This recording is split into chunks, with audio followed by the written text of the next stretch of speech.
Do you ever feel like no matter how hard you try, you're just never good enough? Like there's some imaginary point in the future that you need to get to in order to finally feel happy with your life? Or do you ever just treat yourself like shit, saying things to yourself that you would never even think of saying to someone else? If you said yes to any or all of those things, then this episode of Brolosophy is definitely for you. Today we're talking about how the book The 4 Agreements by Don Miguel Ruiz completely changed our life, and hopefully how it can change yours too.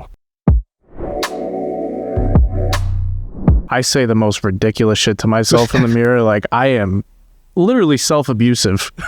I will look in the mirror and tell myself, you are a fat, disgusting slob. Like, you are just disgusting. You are a harsh critic. I say shit to myself I would never think of saying to someone else. When I think about your self-talk, I think about, like, you're a boxer that's just been knocked out, and then you're like, you want to be beat down more while you're down on the floor and getting counted to 10. Just like, just keep hitting me in the face. Just keep hitting me.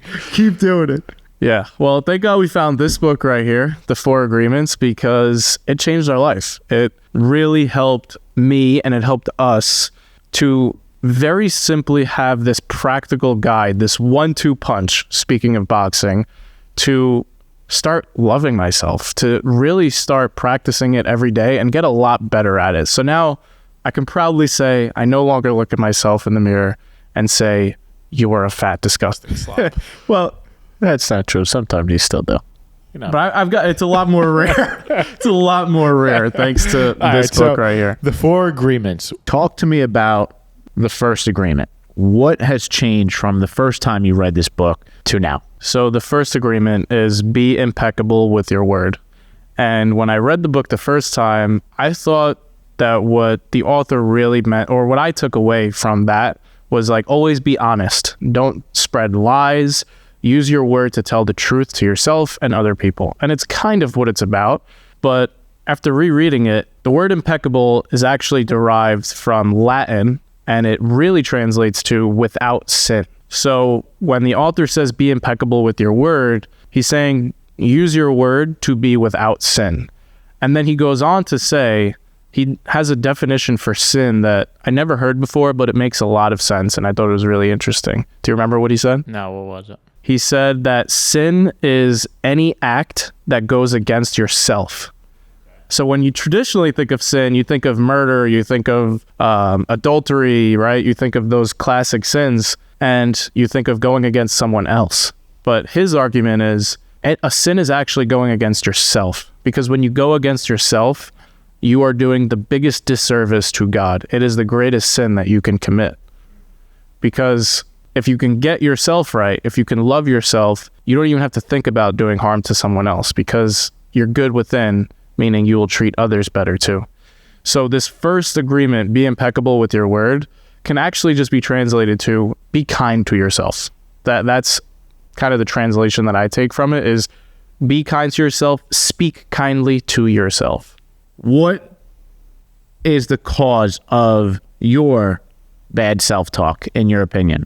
Yeah, that's a great question. So the book actually helped me to realize where it comes from for me, but also where it comes from for everyone. And he gives this analogy about the mind being like a fertile ground, and there's all these seeds that were planted in our mind when we were kids. Because when we're kids, we say this all the time, we're sponges. We pick up things around us and we internalize them.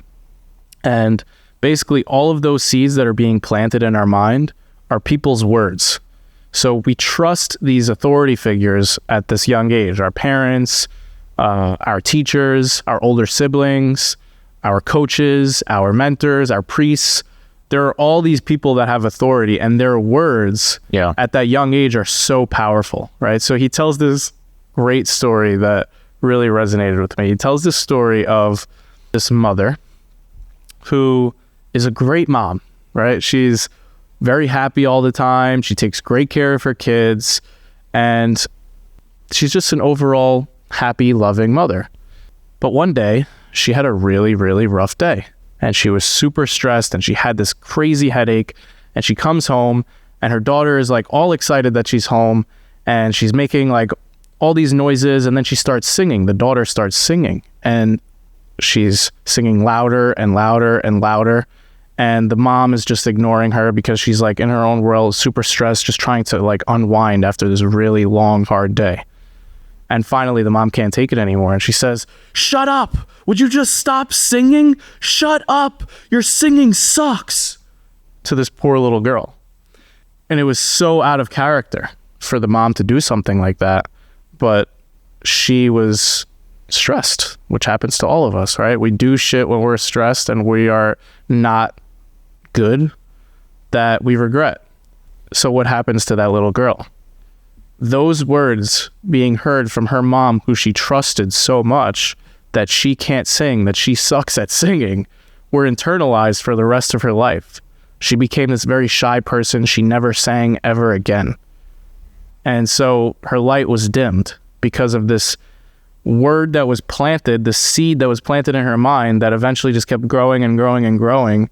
And now it became her own belief. She believed that she sucked at singing, right? So do you remember what he talked about with like words being magic? Yeah, like they're magic spells almost. So basically, what he says is that words are almost like this powerful force, and they're more powerful than we even imagine. And honestly, when I was thinking about what he was saying about words, it reminded me of a saying that nonna used to say to us when we were kids. And it's an Italian saying. It's "La lingua non ha osso, ma rompe osso." The tongue doesn't have bones, but it breaks bones. And that just really goes to show the power of words. And even with this example of this mother that you just told, right? She just said those words to her daughter, and it really broke her in some way that really affected the rest of her life. So it's this powerful concept that words can either be used to create beauty or destruction. And another example the author uses from the book was Hitler. Hitler used his words, right, with the story we all know where he sent radios to everyone in Germany, and every night they were listening to this man speak. And he was able to infiltrate their minds to get them to believe something wholeheartedly, that what he was doing was just and right, which is insane, right? That is the power of words. Yeah, definitely. And I love that he says, the author says, that all of us are magicians because we can speak, because we have the power of words. And words are the spells that we can cast. And like you said, we can either cast evil spells and use black magic, is what the author says, which would be gossip or evil, any evil thoughts, or what this mother did to the poor child. Or we can use it for good. We can say, "I believe in you." We can tell people that they look beautiful today. We can use our words to spread light, right? To spread light magic. But they are so powerful. Like, you know what it reminds me of? Your high school football days, right? You had this one coach. You came into your freshman year playing high school football, and you were known as the kicker kid, right? You were this Kicker guy. You were this scrawny guy, freshman, kind of chubby, and no one really saw you being a valuable addition to the team other than the fact that you used to play soccer and you could kick pretty well. But there was one coach who saw your potential from the very beginning. He believed in you, and he instilled that belief in you, and he took you to the side and told you that he believed in you. What did that do for you? It basically just transformed my identity. Exactly. He planted that seed. He planted that seed in me that basically got me to start changing the self-talk that I was having with myself from, I'm just a kicker guy, I'm just going to kick and provide value to the team that way, to I can do so much more than what they think I could do. Right. I'm going to work my butt off and show them that, like, I really am capable of this. Yeah. And my self-talk really started evolving, and then my action started following. Yeah. So let's go back full circle to what we were talking about with this, which were the words that we tell ourselves. Yeah. So why do we have such negative self-talk? If we know that this self-talk is only tearing us down, and how do we break it? The easy answer is, like we've been talking about this whole time, we've been conditioned, right? We've been conditioned for this perfectionism disease. Like, for example, love our parents, love my mom, love my dad, love our mom and our dad. But if we came home with a 99, they would ask us, where's the other point? Right? They created this standard of perfection, and those words were powerful at that time, because now in our little tiny child mind, we're thinking, oh my God, I need to be perfect in order to win their approval, in order to win their love. And so these seeds were planted a really long time ago. These seeds that we need to be perfect in order to be loved, in order to win the approval, right? A coach could do that to you. A teacher could do that to you. An older sibling could do that to you. But the good news is that we are the gardeners of our own minds.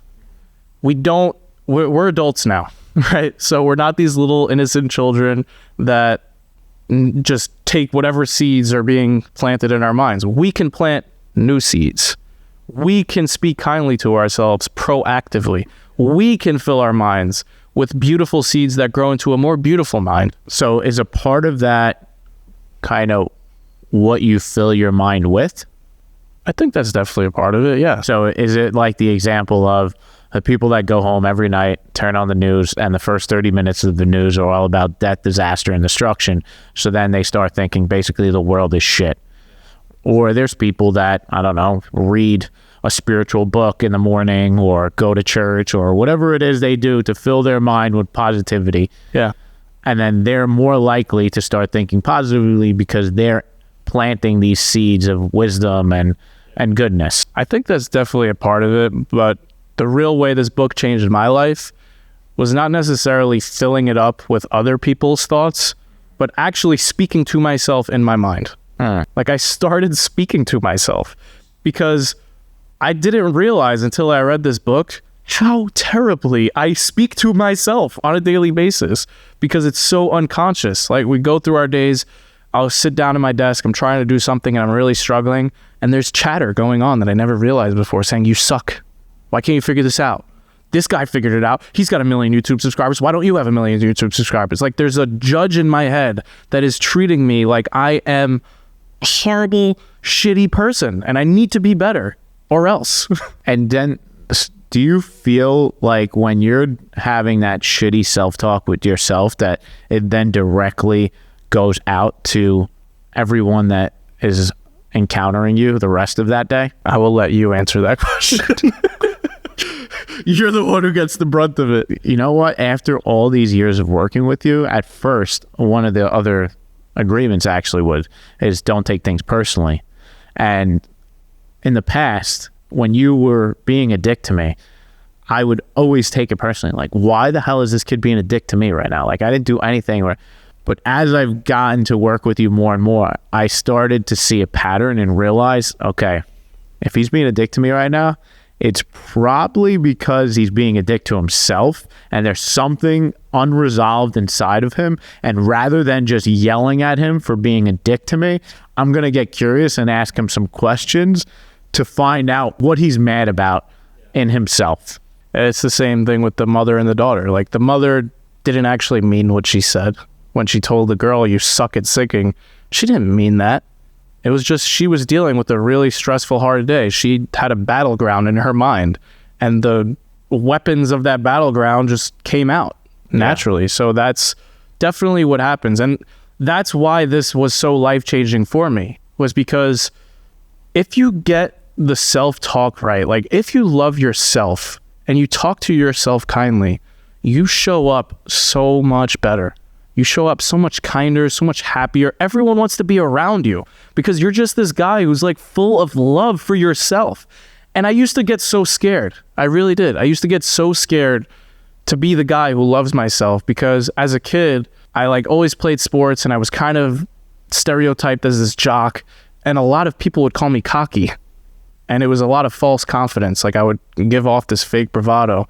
And so a lot of times I confused real self-love with cockiness. But that's not the case. Like, if you truly love yourself and speak kindly to yourself, you don't need to overcompensate with this bullshit false bravado.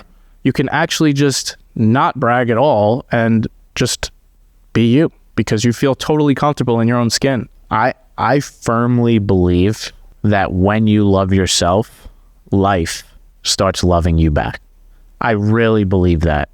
When you radiate love from the inside out, love starts coming from the outside in. The people around you start expressing that love more. You become a magnet. Yeah.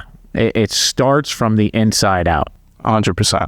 So before we get on to the right hook to this left jab, how do we actually do this? How do we start talking kindly to ourselves? Like, I'm watching or listening right now, and I'm listening to me talk, and I'm like, yeah, I'd actually do the same thing. I look at myself. I was talking to a friend yesterday, and we were talking about how badly we treat ourselves and all the crazy shit we say to ourselves in the mirror. Yeah. Well, I that's a great point. So one thing that me and you have learned over the years is that the greatest motivating factor to changing is actually not pleasure, but pain, right? So I think it's reminding yourself that every time you catch yourself speaking badly about yourself, right?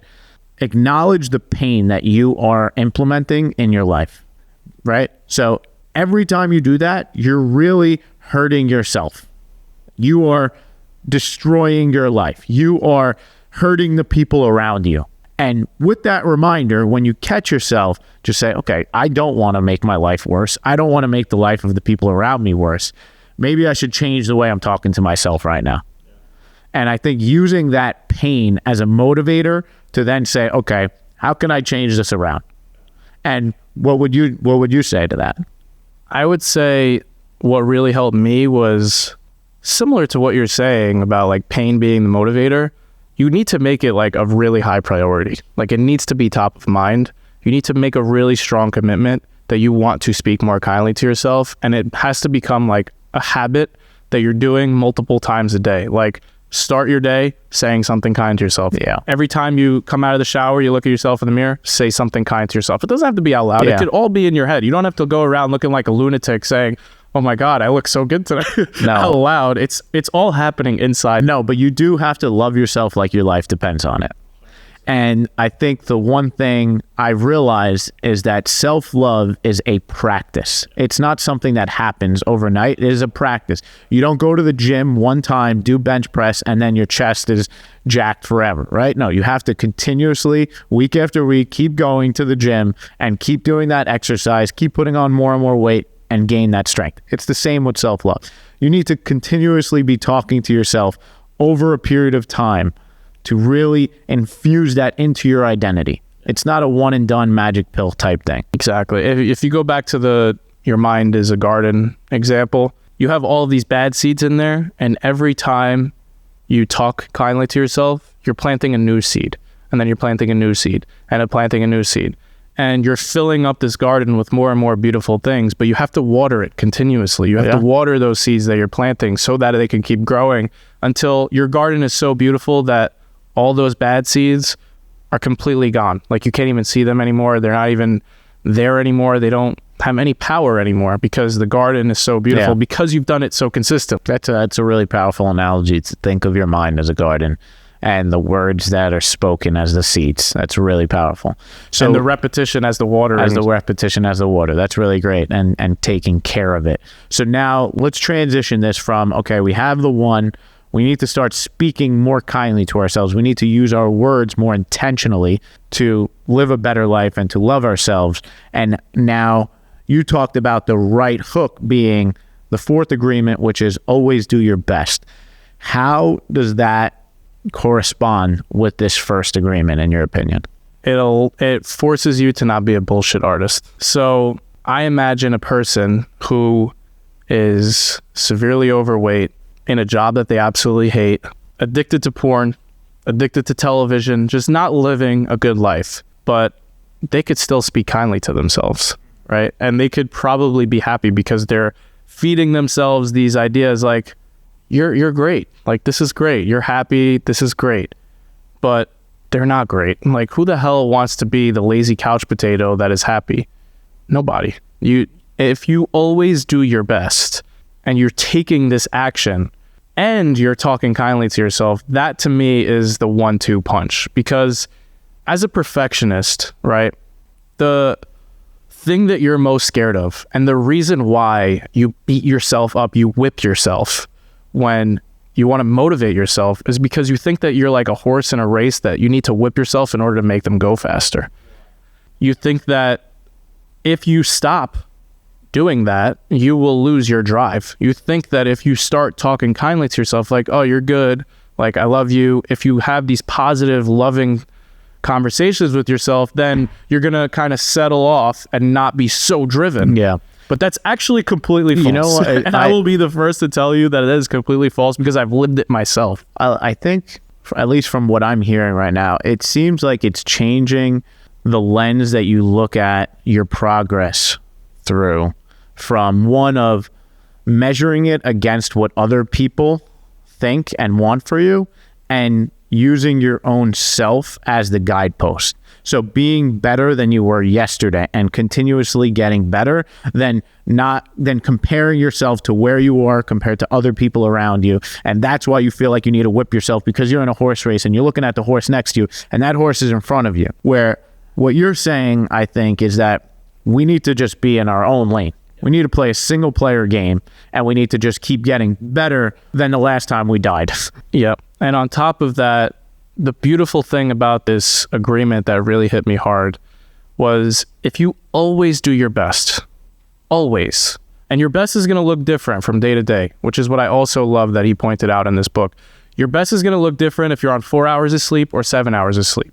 Your best is going to look different if you haven't eaten or if you just had like a nice snack. Like, your best looks different from one point to the next. Yeah. But if you make a commitment to always do your best, no matter the circumstances, you leave no room for that inner judge, that really harsh inner critic that is constantly talking shit about yourself. You leave it no room, no ammo to have anything on you. Because your answer every time, if it's saying, you're not enough, why didn't you get there yet? You could literally just say, I'm doing my best. What else do you want from me? I am doing my absolute best. So my question to you, though, is your best is very subjective. That is true. Right? So how do we actually know if we really are doing our best?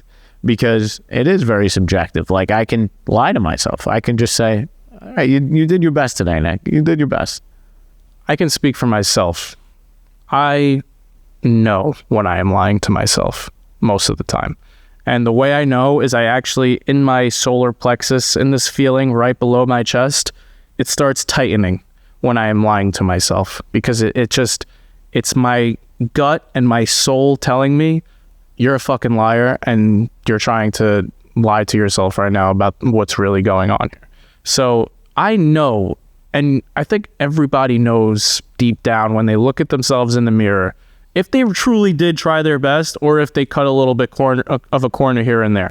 So I would say that's true, but the easiest person to lie to is yourself. And what most people do, I think why this is a problem, is because most of us don't actually spend time looking at ourselves in the mirror and reflecting on the truth of how we acted that day. We just kind of get distracted, watch a Netflix show, wake up the next morning, and go right to the next day.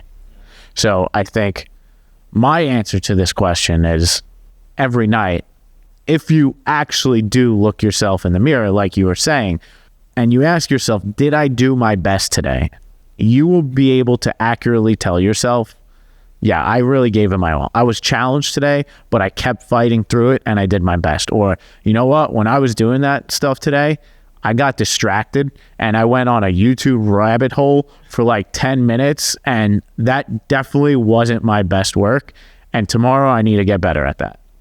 So I think it's very subjective doing your best, but if you want to actually be able to answer that question accurately, look yourself in the mirror every night. As you were talking, I think I just came up with a little bit more of a measurable way to know if you're really doing your best. All right, tell me. How easy is it to be kind to yourself? If you really did your best that day, you will find it to be a lot easier to say, I'm proud of you. You did great today. You gave it your all. I love you. great job today. If you didn't do your best, it's going to be a lot harder, and it's going to feel different when you try to be kind to yourself, which is why these are the perfect 1-2 punch, because they feed each other. When you do your best, you want to be kinder to yourself in a way to reward yourself for doing your best. And when you're kind to yourself, it motivates you to want to keep doing your best. Whereas if you take one of them out, if you're only kind to yourself and not doing your best, you could be like the lazy bastard who's just lying to themselves. Or if you always do your best and are not kind to yourself, now you're the perfectionist who achieves a lot but is actually never truly happy on the inside. So is the person that's always doing their best always hitting their goals? No. Why? Because that's not what it's about. So it's real. What I have taken it to be is that it's really about focusing on your effort over the outcome. It's a mindset. Yeah.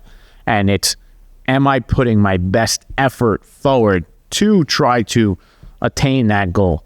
And yes, maybe I won't get to that goal, but did I put in the effort? I think we've kind of are beating down a dead bush here. I think we get the point. All right, so summarize it for us, Mike. What did we... Well, before I do, I think I like this new thing that we're doing in the podcast where we're not letting people walk away without challenging them to take some type of action, because you could learn all you want, but unless you take an action on it, you might as well have not even listened to this episode. I mean, yeah, you kind of filled your mind with some good ideas, but action is the name of the game. So the challenge for this episode is actually one of the most uncomfortable challenges I think we'll ever have. And it is to comment, if you're watching this on YouTube or Spotify, one thing that you love about yourself. So the prompt is, I love blank about you, and actually comment that. And don't be afraid of a judgment from someone else, because this is a judgment-free zone. And if someone else judges you in the comments, we'll just block them anyway. But I'll start. So I'm not commenting, obviously, because I'm live.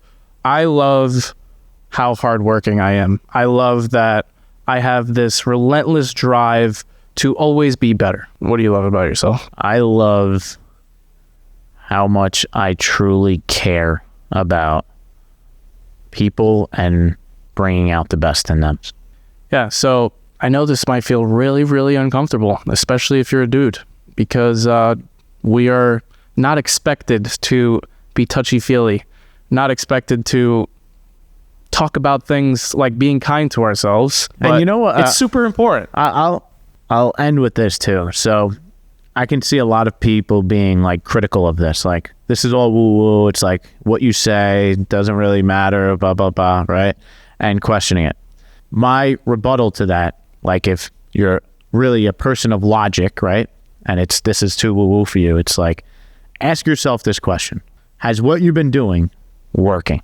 And if the answer is no, then why not logically try this out and see if it works? The reason for the challenge to comment is really to get the ball rolling, to get people over that initial hump of discomfort that we're not used to talking kindly to ourselves. I feel like so many of us are used to talking to ourselves like shit, treating ourselves, beating ourselves down, right? Especially men. Actually, women too. We treat ourselves like shit, so many of us. And it's so weird when you say something kind to yourself at first. Like when I started doing it, I was like, this feels so weird, but it's good. It feels good. Like, wow, I could actually be kind to myself. I could actually, love myself. It doesn't have to be terrifying. Like, why? It doesn't have to be. So if you don't want to comment, don't comment. But if you have some balls, comment. Do it. In conclusion, be a friend to yourself. Yeah, be a friend to yourself and always do your best. All right, bro. The 1-2 punch. Good stuff. To defeat perfectionism. I like it. Good stuff. Just make sure you smash that subscribe button. Nah, kidding. Love you. Peace.